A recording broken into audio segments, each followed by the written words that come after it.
2. Welcome to Buckets. My name is Matt Moore. I'm the senior NBA writer for the Action Network, joined by professional bettor Raheem Palmer. Welcome to the Wednesday Workshop. This is our show on Tuesday night where we break down Wednesday's slate ahead of time. The lines are fresh out like fresh donuts right out of the oven, piping hot. And we're breaking them down, giving you the best bets for Wednesday, but more importantly, insight and information on how Raheem reaches his bets, what his model says, how do you come to these bets, the process of making nightly NBA bets. Raheem, what's good? Life is good. The NFL season is almost over, so we could just concentrate fully on NBA. I'm so excited. This is my first love, so let's get to it. We are thankful and lucky to have advanced lines out from WinBet. These are up on the site. WinBet has us covered for lines for Wednesday. Raheem, where do you want to start? Let's start with the Utah Jazz, Cleveland Cavaliers. This line is at 223.5. My model personally makes this game around 215. And when you look at this Cleveland Cavaliers team, they've really been struggling to score offensively. Obviously, they don't have Colin Sexton in the lineup. Ricky Rubio went down. So you look at this offense over the last 8 games, they're just 14th for offensive rating. They're scoring 112 points, 400 possessions. They're really struggling offensively like right now. I can't stress that enough. And that's an offense that I really want to fade right now. If you look at the last 2 weeks, even before Rubio went out, they're 18th for offensive rating, scoring 110 points per 100 possessions. I know the Jazz have been struggling a lot defensively. They gave up a lot of points to the Detroit Pistons the other day, but I think this is a good bounce back spot for that defense. When you look at the pace of this game, it's likely to be a slower pace. The Jazz are just 13th in pace, 98 possessions a game. They're 20th in offensive length of possession. When you look at the Cleveland Cavaliers, they're just as slow as well. They're not a real fast-paced team. So I think if I break down their exact pace, they're 22nd in pace, and they're dead last in offensive length of possession. I think this total goes under. All right, I'm hitting the challenge here. I can't. I'm going up for the block on this one. All right, look. Rudy Gobert got into protocols 5 days ago. Okay. Yeah. There's been no word on an update on his status. I can't play this until I know if Gobert plays or not. But if Gobert doesn't play, you cannot take the under. There is no scenario in which you can take the under if Rudy Gobert does not play. Like, for starters, look at what the last 2 games have been like. They can't get any stuff. The Detroit Pistons, Raheem. The Detroit basketball Pistons put up numbers on them. Their entire system defensively is entirely.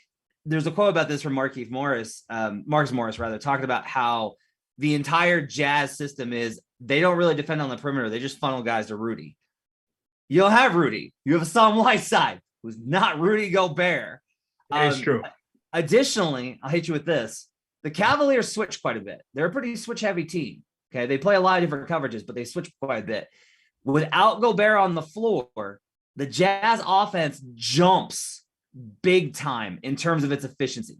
They go way, way up because you can't just ignore Rudy Gobert in that switch situation. The Jazz offense clicks way, way up when they get more mobile and smaller. So even their offense goes up. Meanwhile, last 2 weeks, per clean the glass, Cleveland is 24th in defensive efficiency at 114.9.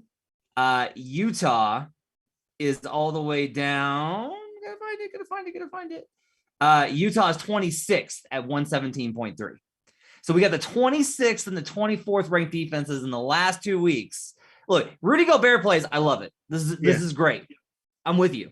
But if Rudy Gobert does not play in this game, I'm hammering that over number. I think that number is soft. That's how big a difference I think. Look, we got to think about Gobert to the total, the way that we think about like LeBron to a Lakers spread. Like that's how important he is. There may be no more important defensive player in the league to a team. Like even Draymond, the rest of the Warriors switch and know how to play defense. The Jazz are largely inept defensively unless Rudy's there to clean it up. I guess my thing is, look, my model puts it at 215. So how much is Rudy worth to the spread? I mean, to the total at this point. It's like, look, WinBet has it at 223.5. There's an offshore book right now that has it at 222. So it's just like, I feel like WinBet is probably the square book, and they're just pushing it up a point. And I just think there has to be some value with the way this Cleveland team is scoring. Now, maybe the way to go is to take the Cavs team total under. But you did say that, I mean, Gobert's numbers, like I just looked at the on-off numbers, and it's pretty damning. So I understand where you're coming from, but it just feels like it's still a little bit too high. So look, we're doing this for the pod. Are you going to bet this? Like, are you going to, have you put a bet in before we got on here? I haven't put a bet in yet. So it's just like, everybody knows I do my Wednesday full slate breakdowns, and I normally put the bets in the morning. So I'm going to revisit this in the morning, and we're going to see where this number goes. Okay, we'll see where it's at in the morning. You can check out and see if Raheem's made his picks. You can get notifications on the Action Network app, the best way to track your picks, and you can follow all of Raheem's bets in the app. All right, we're undecided on that one. I will tell you also, Rudy doesn't play, and I'm adding Cavaliers to my moneyline parlay. If Rudy Gobert does not play, I'm taking the Cavs straight up in this game, even on the road. What's your second best bet? My second best bet it's actually a pick that I gave out on here before. I'm going back to the well again. Look, we're going over 231 in the Los Angeles Lakers, Sacramento Kings. Look, these teams have played 3 times this season. They've gone over twice. And the only game that they didn't go over was a 117-92 win from the Lakers, in which the Kings went out there and they just couldn't hit anything. I mean, they were 6 of 29 from 3, 20.7%. And look, I mean, these two teams are just flying up the court. They played to a 114-122 game, and the Kings didn't score in the last 2 minutes of that game. They played another game, which is double overtime. They went well over the total. I just think this total is way too low. They adjusted it before. We actually gave it out at 226 before. I'm still going over. Okay. I've got it all the way down at 223. The numbers for the Lakers have been pretty inconsistent. The biggest hang up here, I will say, like, here's like the positive side of this is the Kings transition defense is terrible. I have the Lakers right now projected for 24 transition points when like the league average is around 18 per game. So like I'm basically saying like the Lakers are going to run the ball down their throat. While I have you on, I don't mind this pick because it's the Kings and the Lakers have trended over. Like that seems solid. The matchup between the two teams has played out a certain way. But while we're here, I do want to ask you, when you have a situation like that, where you have like multiple games that have been played in a season series, like these teams match up and it looked this way, and these teams matched up and it looked this way. Do you worry that it's like, okay, it's hard for a team for 4 different games to look the same? But that to me feels like, I flipped the coin 3 times. Surely the next time it'll be tails. How do you evaluate when you have this season series and it's looked this way? Do you get a little nervous when it's played out consistently one way? I'm one of those guys where I'll pound the same angle over and over and over and over again until I feel like it's adjusted to the point where it's too far. And I still don't think we've gotten to that point yet. And like you said, the Kings are terrible in transition. I like to look up the exact numbers. They're 28th in transition. And I like the way the Lakers are playing in transition and with the small ball lineup with LeBron at center. I mean, look, Malik Monk has been absolutely terrific. When you look at what the Kings give up at the rim, they don't have Rashawn Holmes. They're 23rd in opponent frequency at the rim. The Lakers are second in shot frequency at the rim. So I think they're going to be able to get downhill and score at will. Unless this number hits 234 or something like that, that's when I'm on the other side. But right now, I'm just going to continue to play this over. All right. So spread is right now Lakers -6. What do you have the spread at? I have this spread at a pick 'em, but it's not something that I want to play because we saw the way the last game play out. I actually like the Sacramento Kings. We actually gave that out on this show before. I think I gave out the Sacramento Kings +8, and they were on the road, and they were covering the entire game. They actually had the lead with 2 minutes to go, and allowed the Lakers to go on a run, and it actually pushed. It just kings it. So it's just this number is 2 points lower. Actually, it's the same. It's pretty much the same closing line because I think this line closed at Lakers -6.5 when they were at home. So they did make a little adjustment there, but I'm not going to be playing this. I think this is Kings or pass, though. So I've got this. I'm with you. I have two, as I've mentioned on the show before, I've got two different projection systems. One is based off of matchup. It's how's the team doing in half court versus the other team's half court defense and transition, same thing. And then you flip the sides. I've got this Lakers -4.8 on matchup and Lakers -3.7 on power rating. So I think there's a little bit of an edge to the Kings. I want to ask you about this. I can't bet the Kings anymore, man. I can't do it. I can't consistently. My model keeps spitting out, hey, there's some value on Sacramento. And every time I'm like, I should bet the bets. Like, this is the whole thing, right? It's like the market overvalues it. But God, they're so frustrating. They're so frustrating, Raheem. Like, do you have any of these teams where you know that the number is always going to kind of give them a pass and you're just like, I can't? I'm going to be honest. I mean, other than the Sacramento Kings, it's actually the Utah Jazz. And look, when you look at what they've done as a favorite this season. Like, I think that tells us everything about who this team is when you look at who they are as a favorite. They don't cover these big spreads at all. So it's just, they're a team that I just find absolutely incredibly frustrating to bet because I just can't look how can I say this? As a 10-point favorite or more, they're 5-13 against the spread. Whew. So my model is actually spitting out. My model actually tends to agree with them being a favorite in a lot of these spots, and they're still not going out there and getting it done. And then it's crazy. It's wild because they have such a good net rating because they blow out a lot of teams, but then for some reason, like they're managing to blow out enough teams to keep the net rating high while still underperforming versus the spread. That's wild. Yeah, it's the wildest thing I've ever seen. Like, and then actually they're 8-13 as a home favorite. Yeah. So that's wild because when you look at Utah historically, along with Denver, they have the highest home court advantage in the league. And they're still not covering these spreads at home. So you mentioned it earlier. If Gobert is not playing, you might want to take the Cavs. And I can't disagree with that.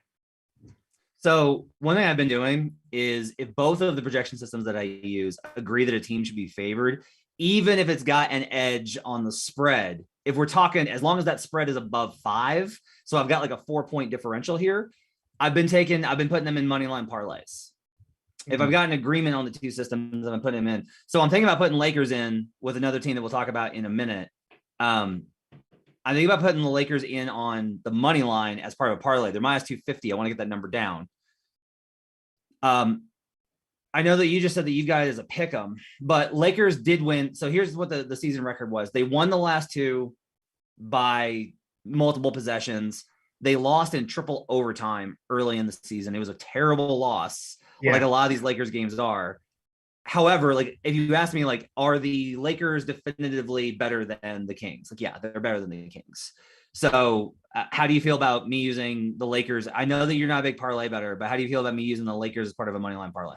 I like it. And especially coming off that blowout loss against the Grizzlies, they're going on a road. They've been playing well before that Grizzlies game. They had won 4 in a row. And obviously it's come against the Portland Trail Blazers, the Minnesota Timberwolves, the Sacramento Kings, the Hawks, who have really been struggling lately. I think they're another overvalued team at this point.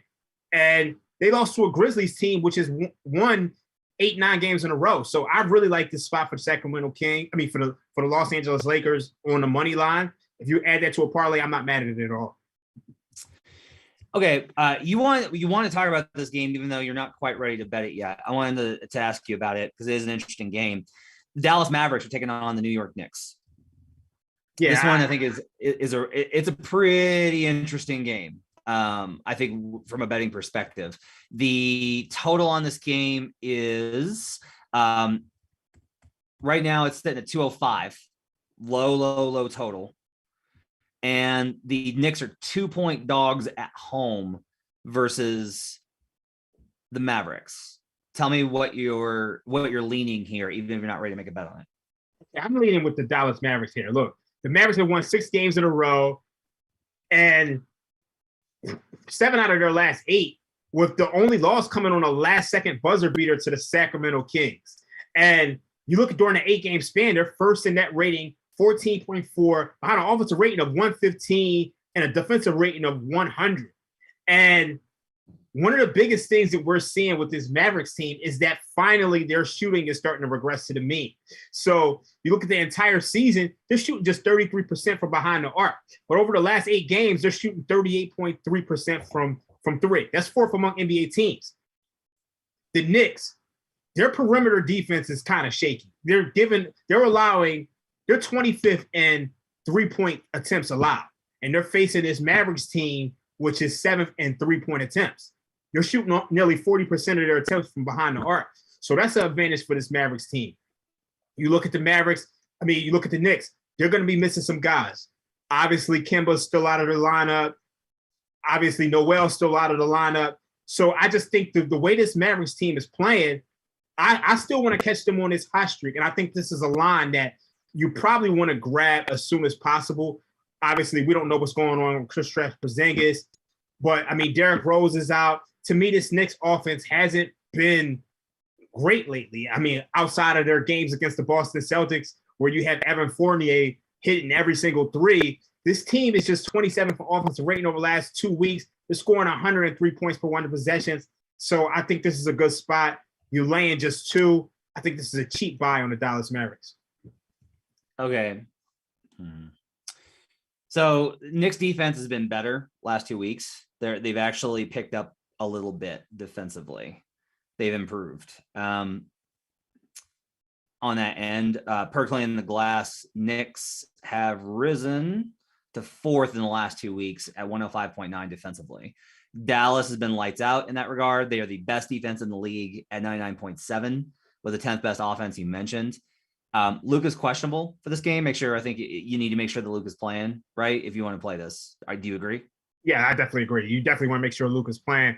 But one of the things I'm actually interested in seeing is that if KP plays and Luka doesn't play, maybe there's still some value on the Mavericks.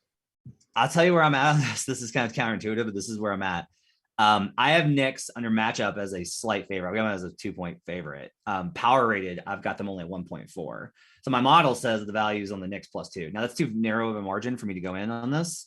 I will say this though, if Luka doesn't play and this line moves towards New York, that's probably where I buy in on the Mavericks. Like I think this Mavericks team can hang with them because there's been a lot of weird numbers with Luka anyway. I do kind of look at that. The other thing I would say, the total I think is brutal here at 205. Like this is that is a harsh number where it's so low. I have it at 207. I would want to look at the under, but at 205, I kind of lean a little bit toward, like I may wind up going towards the over on this, especially like if Luka plays, that might be the plays. I just take the over and trust the Mavericks to be able to put up enough 3-pointers to compensate. Yeah, actually, my number has it at 200, but I'm just wondering how much of like these defenses are due for a regression. Like 200 just feels like the Stone Ages of NBA basketball. Like I haven't seen it. So you mentioned kind of like an outlier situation here, where this is the lowest total on the board. For my best bet of the night, I want to talk to you about the Rockets and the Spurs. Mm-hmm. This total is at 234.5. Okay. Whew. That is a high number. Now, the Spurs, the over is 13-3-1 at home. On the road, the Rockets games are 14-8 to the over. All right. Gonna be a up and down game. No defense played. Houston can't stop anybody. That's why the number is so high. Here's my problem. The average in those 17 games at home for the Spurs, where they're 13-3 to the over, 13-3-1. The average total was just 219. That's 15 points off of where this total is. For the Rockets at 14-8, the average total in those games was 220. So we've got 15 points of differential here between the average of where those numbers tended to hit the over and where this game is at. I think at 234.5, I got to be on the under. I think there's a couple of factors here. The Spurs are getting guys out of protocol. As they get guys out of protocol, their defense will improve. They struggled a lot with their bench guys having to play big minutes on the perimeter, and that's where their defense has fallen off. That's how the Knicks got hot and ran away with that game last night. That one hurt me, by the way, very badly. I was on Spurs. And then after the game, I was like, why am I betting on the Spurs team without Derek White? If Derek White's back, I think I really like the under in the spot. White's a good defender. I think you need all those guys there. The Rockets don't have anybody on the interior that can really feast. Like Christian Wood's good. Alperen Sengun has been upgraded, but that's where the Spurs have kind of been hurt. I like this matchup for Jakob Poeltl more than going against any of the guys like Mitchell Robinson, who beasted him yesterday, like all these types of dudes. If the Spurs get a few more guys back out, I like the under of 234.5. I think that's a market overcorrection. Yeah, I think I agree with you there. I mean, my numbers actually put this at 230, so it does feel a little bit high. I mean, obviously, it is a correction with all of the guys missing for COVID. So, yeah, I mean, look, the Spurs came off a long road trip. I mean, obviously, they had the Celtics last week. They had the Nets. They had the Knicks. So I think this might be a spot to where they come down to earth offensively and pick it up defensively. So I like it. Two more I want to talk about that I'm not quite ready to go on yet. Jimmy Butler, I believe, is either questionable or out for this game. I can't remember if he's been ruled out yet. The Hawks are 4-point favorites at home versus the Miami Heat. The Heat have obviously been really good despite missing Bam Adebayo and Wayne Dedmon, and Butler's been out, and of course Markieff Morris, who's still out because of the Jokic dirty hit. I have this number at Heat -4 on matchup, and I've got it at Heat -2.8 in power rating. Like Butler will cover that for sure. Like the injuries cover some of the differential there. My hang up here is DeAndre Hunter has been upgraded from out to questionable. I still can't get to Hawks -4 though. Can't get there either. I mean, look, you got Clint Capella out. You got Solomon Hill out. You got Lou Williams out. You got Cam Reddish out. Hunter hasn't played in about 8 weeks. So It's just like we're not getting a well-conditioned Hunter who's been playing basketball for a while. Like, and this Hawks defense has just been horrible. Like, when you look at the Hawks over the last 2 weeks, they're dead last in defensive rating. They're giving up 126 points per 100 possessions. And I think Hunter helps with that, but you're also going to lose a lot with Capella as well. So I think if you have Butler and Lowry in this lineup, I just can't get the Hawks -4 at all. Miami's 8-9 at home, straight up. Like this, it'd be one thing if I could understand it from, I talked about the Mavericks and boosting them up based off of their home court advantage. Mm-hmm. I don't have any reason to think that the Hawks are going to be our dynamite at home. I don't have any reason to think this is a big, like I get that the injuries for the Heat are as severe. Butler is out, by the way, and that's significant. I still feel like 4 points of value versus this kind of assumes that there's a floor to the Hawks struggles. And I'm just telling you, like the Heat are good enough. Yeah. Without various personnel because of the depth of their team, how they play, how disciplined they are. They're not going to beat themselves. You're going to have to go out and beat them. And I don't think Atlanta can do that. Hunter makes me a little nervous, but he's still just questionable. No Capella. I like Miami here quite a bit +4. I think the Heat are 12-2 as an underdog this year. Yeah. It's kind of like 4 points of like that. I mean, that's according to our Bet Last database, and 4 points of value. It just feels like what you're saying is correct in the sense that this is a professional team. They're not going to beat themselves. So actually, they're actually 8-2 on the road as an underdog. So the trends all point to the Heat. Last one before we get out of here. I will say that I'm probably looking at a Lakers Cavs or Lakers Heat parlay. Probably if Derek White plays, I'm definitely throwing in San Antonio. I will make this a 3-teamer if Derek White plays for San Antonio. Last one is Nets Bulls. I want to touch on this game just because it's the biggest game of the night.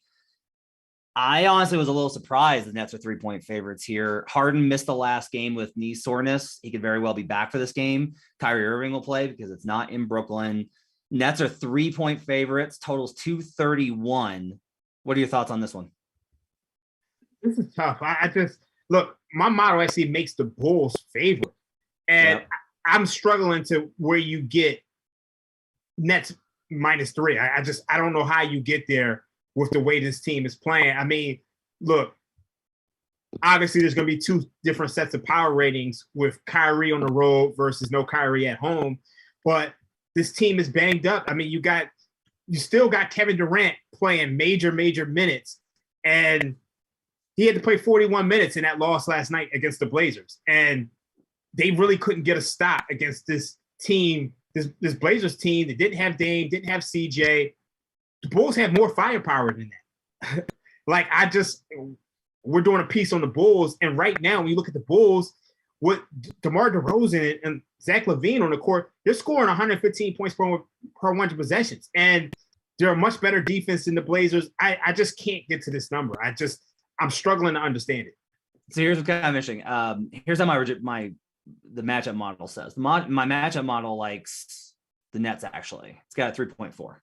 I was surprised at that. I figured it would love Chicago. It's loved Chicago all year. What's interesting is they're even in transition points. It's giving the Nets about a 4-point edge in half-court offense.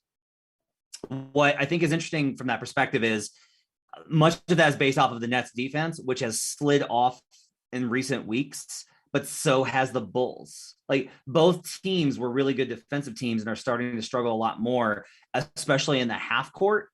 And the Nets, I think, have held up a little bit better under those circumstances. Like, that to me is kind of like an interesting question of, and the reason where this gets to, especially, is this total is 231. I kind of like the under here.